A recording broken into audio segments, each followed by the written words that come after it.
வணக்கம். நம்ம எல்லாரும் ராமாயணம் கேட்டிருக்கோம், படிச்சிருக்கோம். ஆனா அந்த கதை எங்கோ எப்பதோ அயோத்தியில நடந்ததா மட்டும் இல்லாம, அது இப்போ இந்த நிமிஷம் நம்ம ஒவ்வொருத்தருக்குள்ளயும் நடந்துட்டு இருக்குன்னு சொன்னா நம்புவீங்களா? ஆமாங்க. இது நம்ம உடம்புக்குள்ள நடக்கிற ஒரு பெரிய உயிரியல் மற்றும் உளவியல் போராட்டத்த பத்தின ஒரு ஆழமான பார்வை. இந்த உள்மன போரோட கதாபாத்திரங்கள் யார்? அந்த யுத்தம் எப்படி நடக்குதுன்னு வாங்க இப்போ பார்க்கலாம். ராமாயணத்தை நாம வெறும் ஒரு பழைய கதை, ஒரு வரலாறுன்னு நினைச்சிட்டு இருக்கோம். ஆனா ஒருவேளை அது வரலாறு இல்லைன்னா, அது முடிஞ்சு போன கதை இல்லைன்னா என்ன ஆகும்? ஆமாங்க, அது இந்த நிமிஷம் உங்க உடம்புக்குள்ளேயும் மனசுக்குள்ளேயும் நடந்துட்டு இருக்கிற ஒரு பிரம்மாண்டமான போராட்டத்தோட உருவகம்னா எப்படி இருக்கும்? நம்ம முன்னோர்கள் ரொம்ப ஆழமான நரம்பியல் உண்மைகளை நம்மள மாதிரி சாதாரண மனுஷங்களுக்கு புரிய வைக்க அத கதாபாத்திரங்களா மாத்தி ஒரு கதையா கொடுத்திருக்காங்க. வாங்க, அதைத்தான் நாம இப்போ உடைச்சு பார்க்க போறோம். சரி, முதல்ல எந்த பிரச்சனையும் இல்லாதப்போ நம்ம உள்மன ராஜ்யம் எப்படி ஒரு அமைதியான, ஒரு சந்தோஷமான நிலையில இருக்குன்னு பாப்போம். இந்த கதையோட ஹீரோ யாரு? அது நம்ம தான். அதாவது நம்ம உடம்புக்குள்ள இருக்கிற அந்த தூய்மையான, களங்கமில்லாத அறிவு நம்ம ஆத்மா. இதுக்கு தான் ராமந்து பேரு. இதுதான் நம்மளோட உண்மையான இயல்பு, நம்மளோட கோர். அப்போ நம்ம உள் ராஜ்யத்துல முக்கியமான ஆளுங்க யார் யாருன்னு பார்க்கலாமா?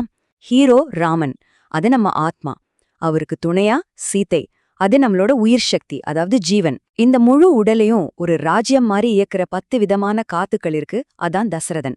கடைசியா ஆத்மாவோட நிழல் மாதிரி எப்பவும் கூடவே இருக்கிற தூய பிரக்ஞ, அதாவது நம்மளோட சித்தம், அதுதான் லக்ஷ்மணன். இந்த முக்கிய கேரக்டர்ஸ் மட்டும் இல்ல, இன்னும் சில தூண்கள் நம்ம உள் ராஜ்யத்தை தாங்கி பிடிக்குது.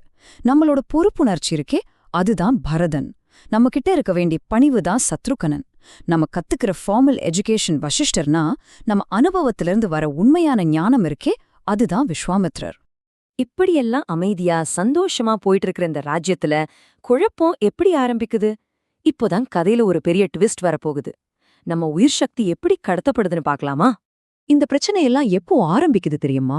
நம்ம மனசுக்குள்ள ஒரு சின்னதா ஒரு கோணல் புத்தி, ஒரு குரோதமான எண்ணம் வருதில்ல, அந்த கூனி நம்மளோட வைராகியமான மன உறுதியான கேகேய தொடும்போதுதான். அப்போ நம்மளோட டிட்டர்மினேஷன் தப்பான பாதைக்கு திரும்பிடுது. அங்கதான் ஆரம்பிக்குது மொத்த சண்டையும். இந்த எல்லா குழப்பத்துக்கும் மூல காரணம் ஒரு 10 தலை கொண்ட ஒரு சக்தி. என்னத 10 தலையா? அதென்ன 10? அந்த 10 தலை கொண்ட ராவணன் வேற யாரும் இல்லங்க, நம்மளோட ஈகோ, அதாவது அகங்காரம் தான். அதோட 10 தலைகள் என்ன தெரியுமா? நம்மளோட 5 ஞானேந்திரியங்கள், அதாவது பாக்குறது கேக்குறதுன்னு சொல்றோமே அது. ஆனா மீதி 5 கர்மேந்திரியங்கள், நம்ம கை கால் மாதிரி நாம செயல் புரியற உறுப்புகள். இந்த 10 புலன்களோட கண்ட்ரோல்ல நாம சிக்கும்போது தான் எல்லா பிரச்சனையும் ஆரம்பிக்குது. இந்த ஈகோ மட்டும் தனியா வேலை செய்யாது. அதுக்கு ஒரு கேங் இருக்கு. முதல்ல கும்பகர்ணன். அது வேற ஒண்ணுமில்ல, நம்பல எதுவுமே செய்ய விடாம முடக்கி போடுற நம்மளோட சோம்பல் மந்த நிலை. அடுத்து இந்திரஜித்.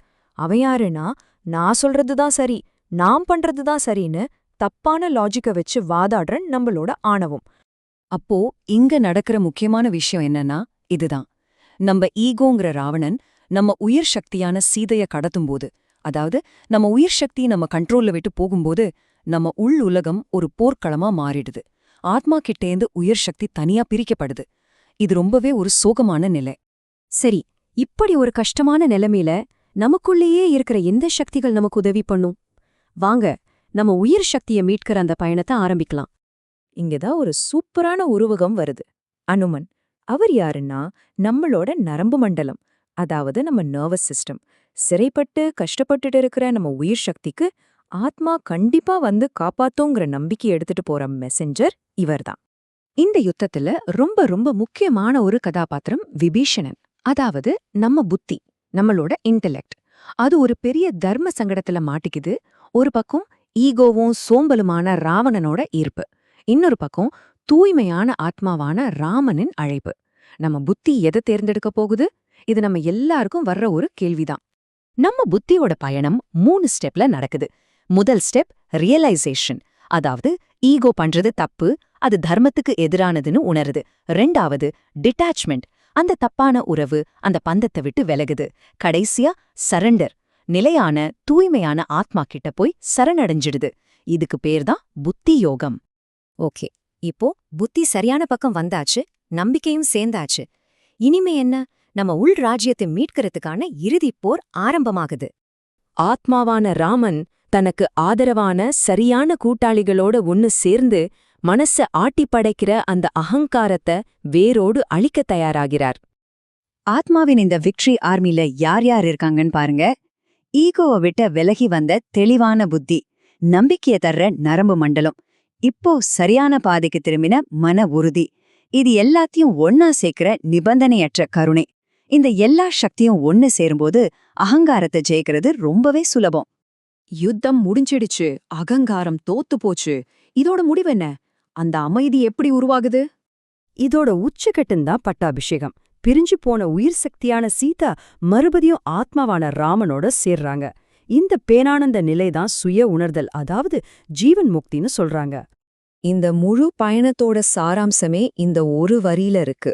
உங்களோட ஈகோவை, அதாவது ராவணனை நீங்க ஜெயிச்சு உங்களோட உண்மையான ஆத்மாவை, அதாவது ராமனை உணரும்போது உங்க உடம்பே சண்டையே இல்லாத ஒரு அமைதியான அயோத்தியா மாறிடும். அப்போ ராமாயணம்ங்கிறது வெறும் ஒரு கதை இல்ல, அது நமக்குள்ள தினமும் நடக்கிற ஒரு தொடர் போராட்டம். அப்படி இருக்கும்போது இப்போ இந்த நிமிஷம் உங்களுக்குள்ள நடக்கிற இந்த உள்மனப்போர்ல உங்க ராமன் ஜெயிச்சிட்டு இருக்காரா, இல்ல உங்க ராவணன் ஆதிக்கம் செலுத்திட்டு இருக்கானா யோசிச்சு பாருங்க.